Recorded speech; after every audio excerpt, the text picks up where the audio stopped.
ಯಾಕೆ ಬಂತು?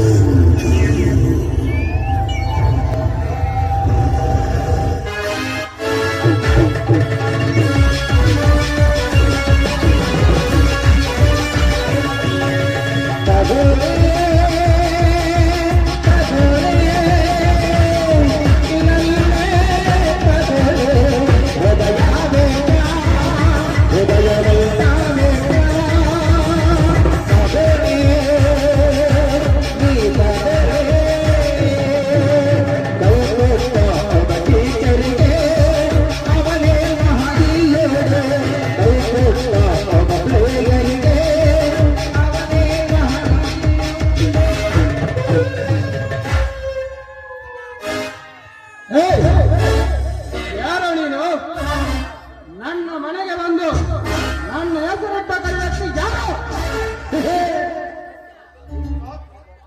ಈ ಊರಿನ ನಾಗರ್ಭ ಶ್ರೀಮಂತ ಧನರಾಜ್ ಅಂತ.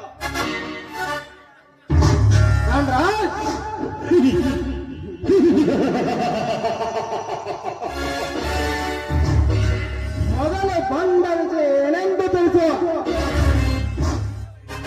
ವಿಶ್ವನಾಥ್, ನಿನ್ನಿಂದ ಒಂದು ಮುಖ್ಯವಾದ ಕೆಲಸವಾಗುತ್ತಿದೆ. ಅದು ಯಾವ ಕೆಲಸ ಧನರಾಜ್? ಒಂದು ಹೆಣ ಉಳಬೇಕು.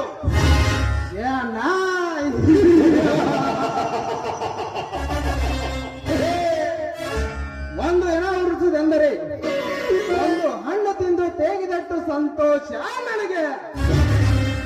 ಬಟ್ ನನ್ನದೊಂದು ಕಂಡೀಷನ್. ನೋಡು ವಿಶ್ವನಾಥ್, ಅದೇ ಕಂಡೀಷನ್ ಹೇಳು, ನಾನು ಅದಕ್ಕೆ ಖಂಡಿತ ಒಪ್ಪುತ್ತೇನೆ. ನನ್ನದೇ ಆದಂತ ಒಂದು ರೂಲ್ಸ್ ಇದೆ.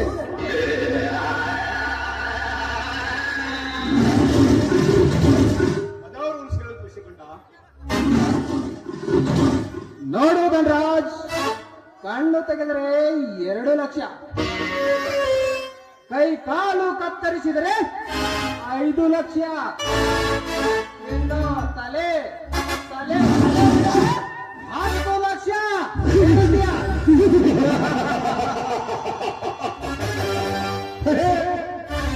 ವಿಶ್ವಕಾಂತ್, ಹಣದ ಹೊಳೆ ಹರಿದರೂ ಚಿಂತೆ ಇಲ್ಲ, ಆದರೆ ಹೆಣ ಮಾತ್ರ ಉರುಳಬೇಕು. ಹಣದ ಹೊಳೆ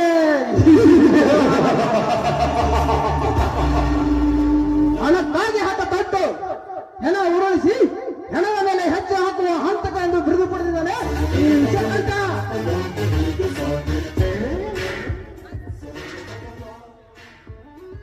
ಓಕೆ ವಿಶ್ವಕಾಂತ್,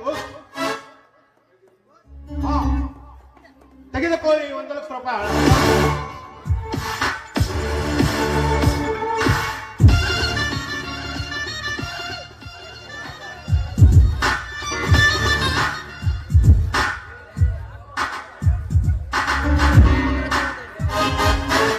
ನೋಡೋದನ್ರಾಜ್, ಕೊಟ್ಟು ಮಾತಿಗೆ ತಪ್ಪಿದರೆ ಕೈಯಲ್ಲಿರೋದು ಮಚ್ಚು, ನಿನ್ನ ದೇಹವನ್ನು ನೊಚ್ಚು ನೊಚ್ಚು ಕೊನೆಗೆ ಹತ್ತುವೆ ನಿನ್ನ ಅಸ್ಥಿ ಪಂಜರಕ್ಕೆ ಕಿಚ್ಚು. ವಿಶ್ವಕಾಂತ್, ಹಣದ ಬಗ್ಗೆ ನೀನೇನು ಚಿಂತಿಸಬೇಡ. ಕೆಲಸ ಆದ ತಕ್ಷಣ ನಿನಗೆ ಹಣ ತಲುಪುತ್ತದೆ. ಆದರೆ ಇವನ ಹೆಣ ಮಾತ್ರ ಉಳಬೇಕು. ಇವನು ಹುಬ್ಬಳ್ಳಿಯ ಪುತ್ತೂರ ಚೆನ್ನಂ ಸರ್ಕಲ್ ಇರುವ ಕಾಮತ್ ಹೋಟೆಲ್ನಲ್ಲಿ ಇರುವನು. ಹಾ, ಅದೇ ಇವನ ಭಾವಚಿತ್ರ.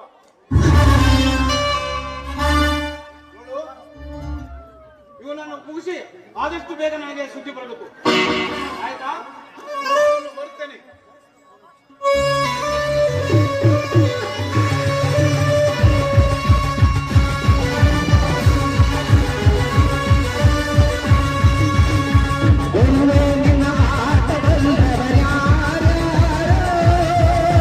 ಶಿವನ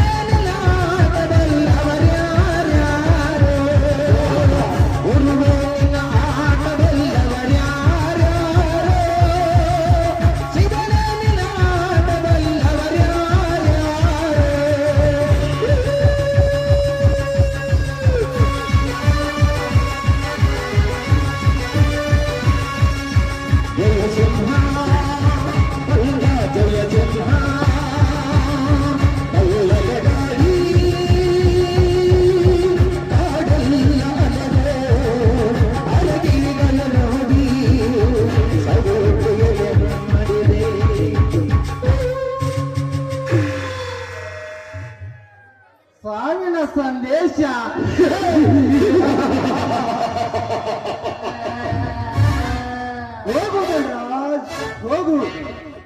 ಒಟ್ಟ ಮಾತು ಇದ್ದ ಗುರಿ ತಪ್ಪಿದ್ದು ನನ್ನ ಜಿಂದಗಿಲೇ ಇಲ್ಲ. ಬಟ್ ಅಂದು ಅರ್ಜುನ್ ಬಿಟ್ಟ ಕತ್ತಿ ಎಂದು ವಿಷಕಂಠ ಬೀಸಿದ ಮಚ್ಚು ಅದೇನಿಗೂ ಮಿಸ್ ಆಗೋದೇ ಇಲ್ಲ. ಈ ವಿಷಕಂಠ ಬರ್ಬೇಕಾದ್ರೆ ತಲ್ವಾರ್ ತರ್ತಾನೆ, ಹೋಗಬೇಕಾದ್ರೆ ಶತ್ರುಗಳ ತಲೆ ಹೋಗ್ತಾನೆ.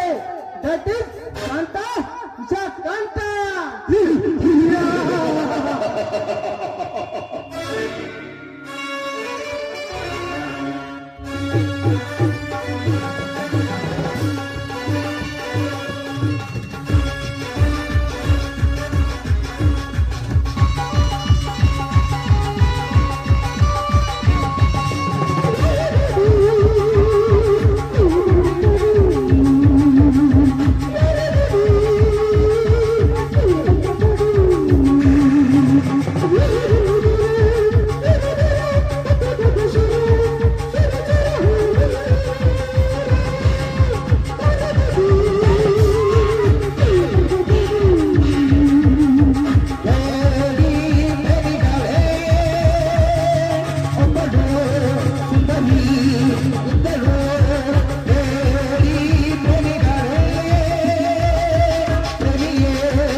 यदा यदा हि धर्मस्य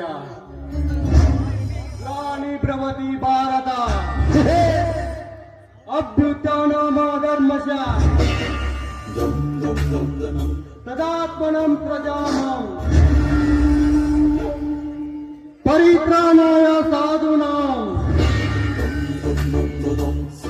विनाशाय दुष्कृता धर्म संस्थापनार्थाय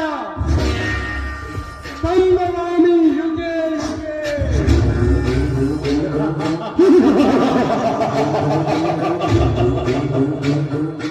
ಏನಪ್ಪ ಕಾಣೇಕನ ಬಾಯಲ್ಲಿ ಸಂಸ್ಕೃತ ಶ್ಲೋಕ ಬರ್ತಂದ ಆಶ್ಚರ್ಯ ಪಡ್ತಾ ಇದ್ದೀರಾ? ಇದರ ಅರ್ಥ ಗೊತ್ತಾ?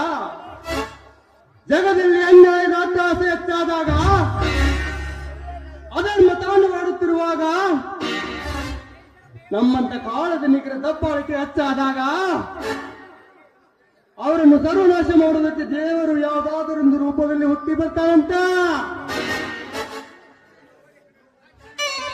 ಆದ್ರೆ ಇದು ಕಲಿಯುಗ.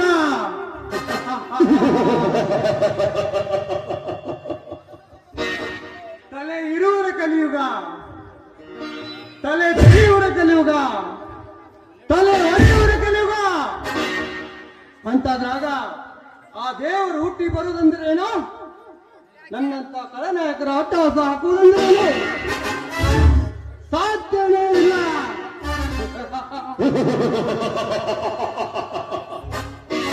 दुनिया झुकती है, झुकाने वाला चाहिए. पैसे चाहिए ದುಡ್ಡು ದುಡ್ಡು ದುಡ್ಡು ದುಡ್ಡೇ ದುನಿಯಾನ ದೊಡ್ಡಪ್ಪ.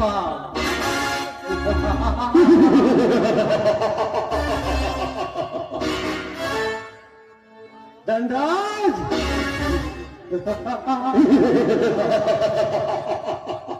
ಲೇ ಧನರಾಜ್, ಈ ಊರಿನ ಬಡವರ ಆಸ್ತಿಯನ್ನು ನಿನ್ನ ಕಪಿ ಮುಷ್ಟಿಯಿಂದ ವಶಪಡಿಸಿಕೊಂಡು ಅದಲ್ಲದೆ ದೊಡ್ಡ ದೊಡ್ಡ ರಾಜಕಾರಣಿಗಳನ್ನು ತನ್ನ ಕೈಗೊಂಬೆಯನ್ನಾಗಿಸಿ ತನ್ನ ತಾಳಕ್ಕೆ ತಕ್ಕಂತೆ ಕೊಡಿಸಿ ಹಣದ ಮದದಿಂದ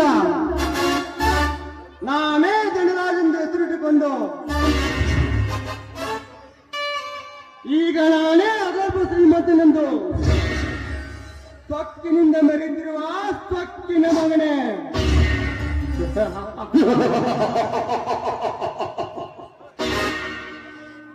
ಆ ನಿನ್ನ ಸೊಕ್ಕಿನ ಸಿರಿತನಕ್ಕೆ ತಕ್ಕ ಉತ್ತರಿಸಲು ಸಮಯ ಸಾಧಿಸಿ ಸಿದ್ಧನಾಗಿ ಬಂದಿದ್ದಾನೆ ಈ ವಿರಾಟ ರೂಪದ ವಿರಾಟ್.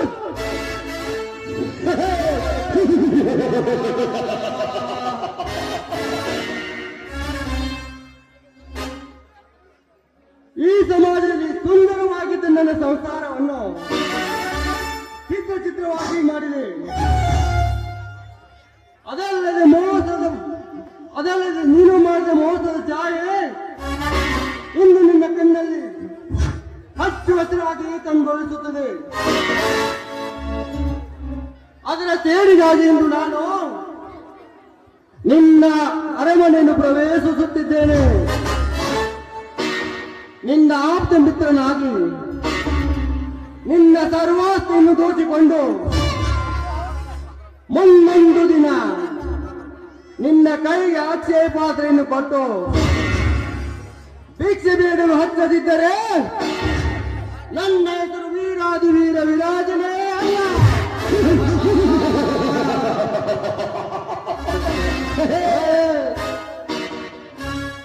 ಸೂರ್ಯನ ಕಿರಣಗಳಂತೆ ಪಳಪಳ ನಡೆಯುತ್ತಿರುವ ಆ ನಿನ್ನ ಮುದ್ದಿನ ತಂಗಿ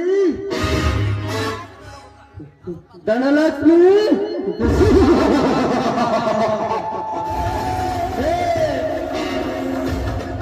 ಧನಲಕ್ಷ್ಮಿ ಸುವರ್ಣ ಸೌಂದರ್ಯದ ಸಿರಿಯಲ್ಲಿ ಶೋಭಿಸುತ್ತಿರುವ ಆ ನಿನ್ನ ಸ್ತ್ರೀಲಿಂಗಕ್ಕೆ ನಾನೊಂದು ವಿಷಸರ್ಪವಾಗಿ ಬಂದು ನನ್ನ ಕಾಮನೆಡೆಂದು ನಿನ್ನ ಕೊಚ್ಚಿ ಸರ್ವನಾಶ ಮಾಡದಿದ್ದರೆ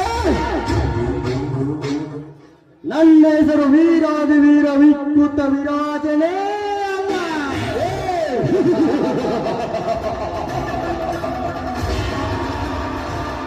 ರಾಮಾಯಣ ನಡೆದಿದ್ದು ಒಂದು ಹೆಣ್ಣಿನಿಂದ, ಮಹಾಭಾರತ ನಡೆದಿದ್ದು ಒಂದು ಹೆಣ್ಣಿನಿಂದ, ಆದರೆ ಇದು ಕಲಿಯುಗ. ಈ ಕಲಿಯುಗ ನಡೆಯುತ್ತಿರುವುದು ದುಡ್ಡಿನಿಂದ, ಹೆಣ್ಣಿನಿಂದ.